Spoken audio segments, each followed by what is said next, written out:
I've been wondering why they called me for a FinTech meeting. Just imagine, if pandemic was not there, financial world would not have recognized the importance of the pandemic at all. Okay?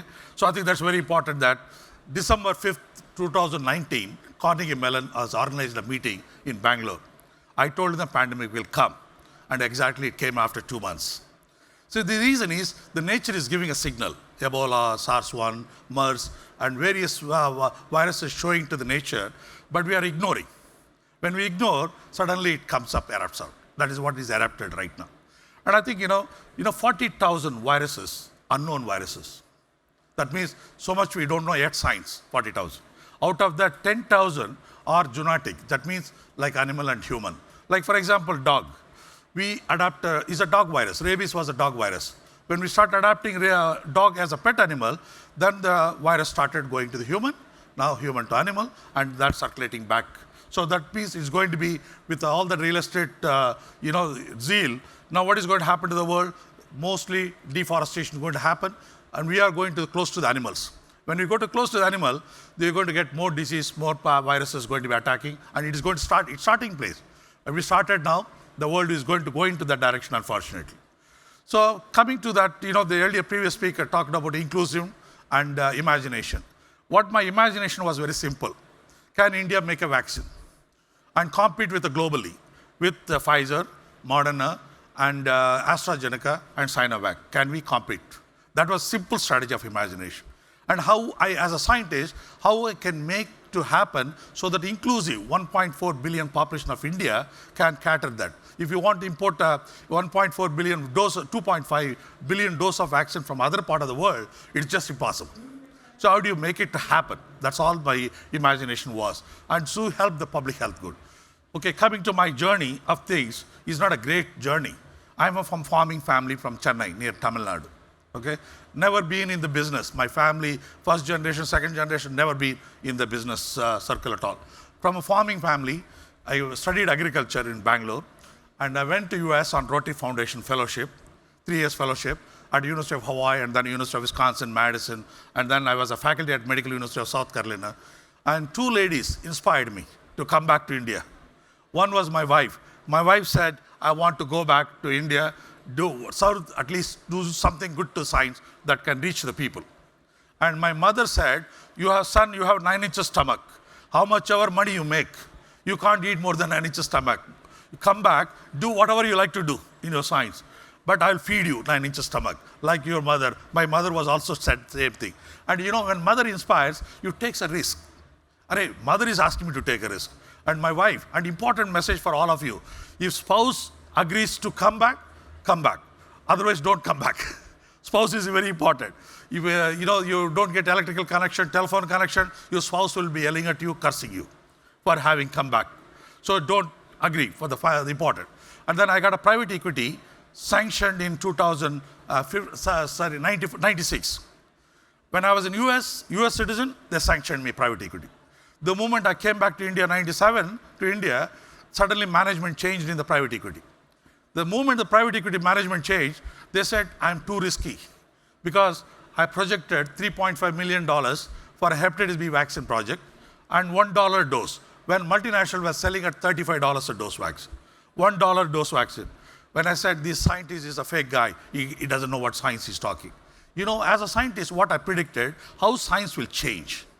How in 5 years what will change and how the cost will come down.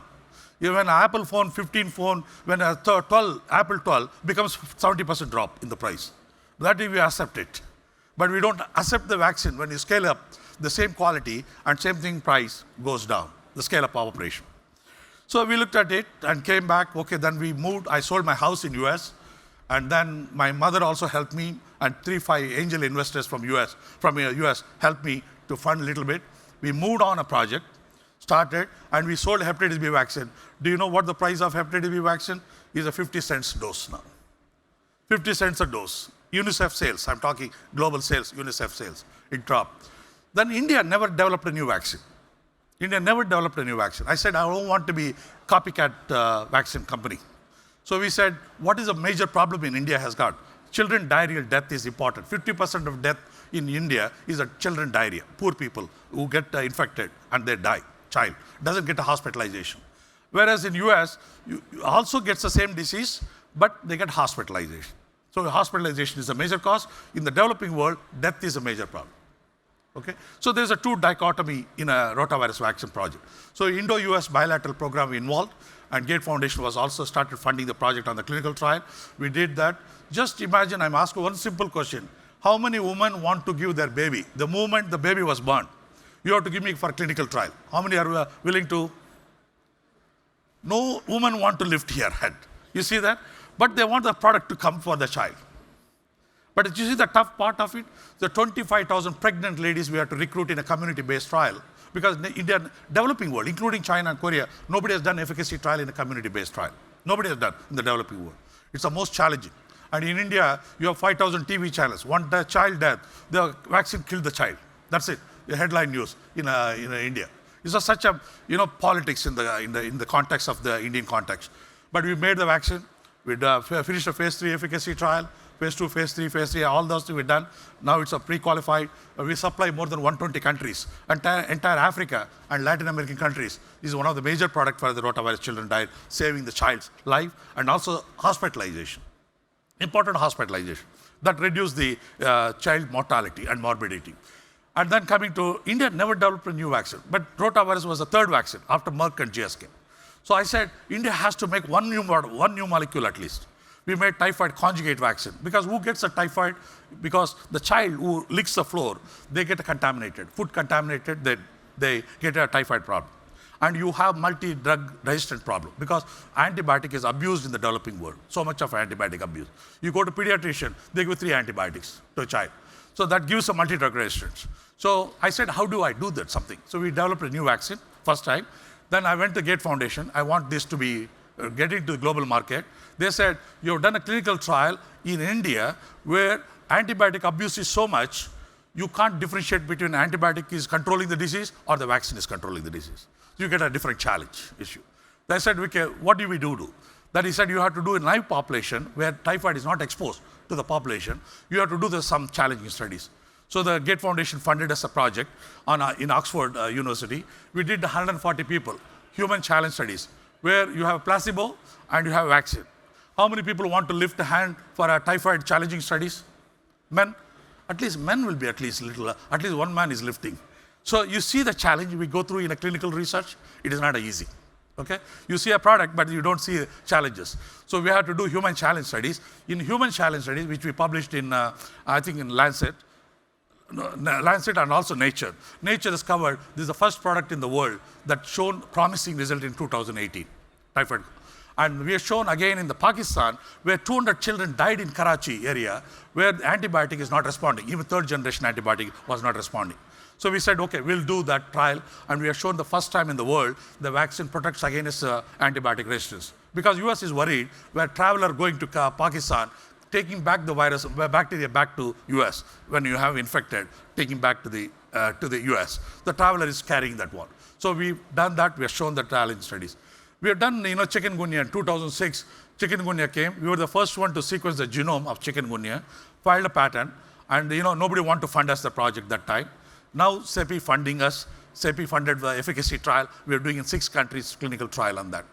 So leave apart all these things. Now I come back on COVID strategy. Okay. COVID strategy is very simple. You will imagine you have a fermenter here in this room with a 2,000 liters fermenter, and you multiply the live virus inside. And imagine there's no vaccine that time. You are not vaccinated. So you have to protect yourself inside. And you have to work in that phase. So fortunately, we created a BSL-3 production facility. I'm a strong believer that neglected diseases is my focus vision. And the neglected disease all turned into pandemic. You look at it, most of the neglected disease are in Asia and Africa. So if you don't control the neglected disease, it all turns into pandemic. Whether it's yellow fever, malaria, tuberculosis, or SARS-1, MERS-1, all of them, Asia and Africa is a place where it origin from the neglected and all turns into pandemic. And that is why we focused on that. When COVID came, I said we have to do it. So we have started doing the project on COVID vaccine, multiplying the live virus. And then I'm a virologist basically. I said we have to have long-term immunity for a vaccine. You can't have a B cell response, which gives you short immune response. In 30 days, 60 days, it goes down. Again, you need one more dose. That is what is happening, some of the technology, platform technology. You have to take multiple doses because immunity goes down to 0 after 30 days.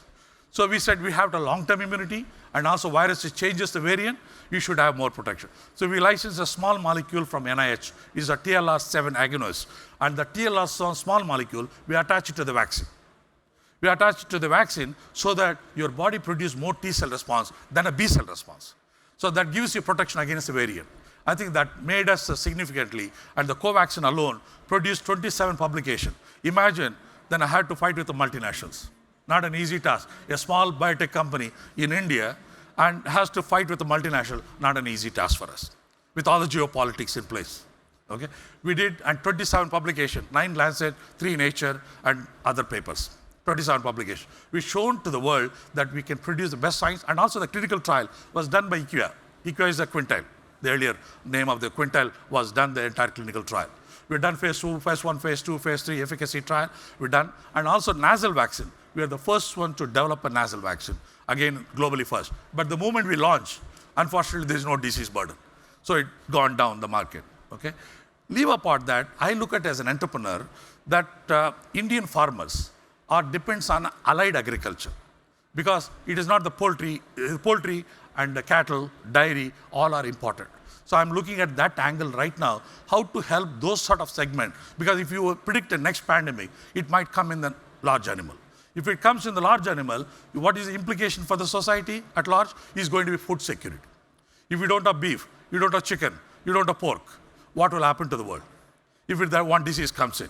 And that is the focus now. I'm focusing on that and see how that can be built in. And with that, I think I don't want to drag, because this is a BSL-3 containment. I see a slide here. This slide here, can it come there? I was honored by honorary doctorate from the University of Wisconsin. So I was also PhD there. I also honorary doctorate, and I'm also board member there in the University of Wisconsin. There's one slide here. Can it come here, BSL? I just want to show you how BSL-3 containment is, how tough it is to work in that place. I think those people requires 5 times more salary. You see that? They have an oxygen. You are in the negative pressure. That means you are right now here in positive pressure. The air condition is pushed in to you, so you are not feeling hot. But whereas here, air is taken out. That is a negative pressure. When you have negative pressure, the person cannot work, so he has to have an oxygen cylinder behind to feeding his oxygen to the smooth. So you have to work in a containment facility, not an easy thing in life. And we are the only one in the world created the largest containment production facility and also animal challenging facilities in the world, in probably 5 containment facilities in India. Leaving apart that, and thank you very much for giving an honor. And I just finished in less than 15 minutes. Thank you very much. Bye.